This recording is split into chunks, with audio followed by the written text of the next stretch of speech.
অভিনেত্রী সামিরা খান মাহির ভাই মারা গেছেন। স্বজন হারানোর বেদনায় আচ্ছন্ন অভিনেত্রী। এবার অভিনেত্রীর অভিযোগ তার ভাইকে ফেলা হয়েছে। নিজের ফ্যান পেজে কাজিনের আইডি কার্ড প্রকাশ করে মাহি লিখেছেন, আমার ভাইটা চলে গেল, ওকে ফেললো, আর আমরা কিছুই করতে পারলাম না। এ বিষয়ে জানতে চাইলে দেশের এক সংবাদ মাধ্যমকে মাহি জানান, সড়ক দুর্ঘটনায় মারা গেছেন তার কাজিন আবু শাহেদ রাসেল। ফেনী থেকে ঢাকা ফেরার পথে দুর্ঘটনার কবলে পড়ে প্রাণ হারান তিনি। মাহি বলেন, ও আমাদের বাসায় ছিল, 2 দিনের জন্য ফেনী গিয়েছিল বন্ধুর বিয়ে খেতে, ফেনী থেকে ফিরছিল।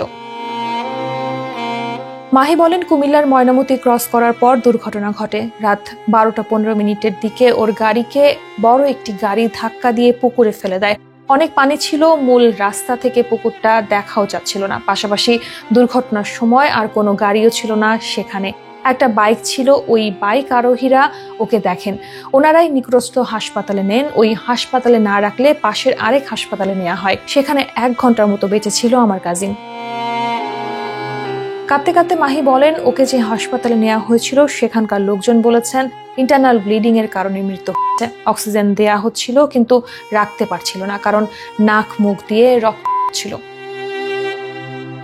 যেহেতু শাহেদকে মেরে ফেলা হয়েছে সেহেতু আইনি পদক্ষেপ নিতে চাচ্ছেন কিনা জানতে চাইলে মাহি বলেন, কোন গাড়ি ধাক্কা দিয়েছে জানি না, পেছন থেকে ধাক্কা দিয়ে চলে গেছে। কোন গাড়ি কি গাড়ি কিছুই জানা নেই। তাছাড়া লাশ দাফন হয়েছে, আইনি পদক্ষেপ নিতে হলে পোস্টমর্টেম প্রয়োজন হয়।